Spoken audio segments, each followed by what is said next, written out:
जय जगन्नाथ। मु आज जना अजना चैनल माध्यम आपण मानक गोटे सुंदर तथ्य देवाई जाऊँगी। ता हूँ सिंह किपरि माँ दुर्गा बाहन है से विषय आम पौराणिक तथ्य कौन अच्छी ताहा आमे जानिबा। पौराणिक शास्त्र अनुजाई माँ दुर्गांकर अनेक रूप मध्यरु माता पार्वती गोटे रूप। माता पार्वती भगवान शिव को स्वामी रूपरे पाइबा इच्छा रखी घोर तपस्या कले।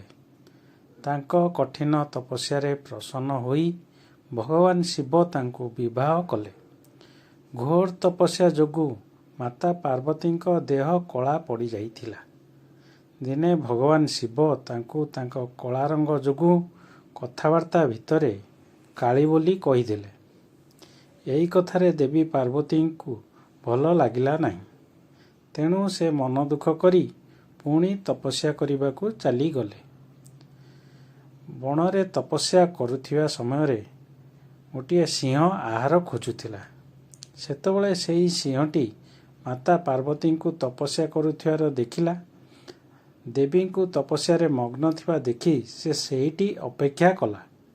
सिंह माता पार्वती पाखक जीवाकू चेष्टा करे किंतु माता तेज जोगु तांको पाखक जाई पारे नहीं। बारंबार चेष्टा सत्वे सिंह विफल होई फेरी आसी गोटे कणरे बसी पड़िला। एभली अपेक्षा करी करी वर्ष वर्ष बीतीगला। से जेते थर माता निकट को जीवाकू चेष्टा करे सेते थर विफल हुए और पुणी जाई निज जगार बसी पड़े। एमिति अनेक वर्ष बीतीगला। देवी तपस्या प्रसन्न होई भगवान शिव प्रकट होई देवी बर मागिबाकू कहिले। देवी तांको गोरा रंग फेरी आसु बोली बर मागिले। शिव तांको वरदान देले। माता पार्वती तपस्थान उठी गाधोइबाकू चलीगले। तांको देहरु कला रंग चलीगला। तांको पूर्व गोरा रंग फेरी आसिला। तापरे मातांको दृष्टि सेई भोकिला सिंह उपरे पड़िला।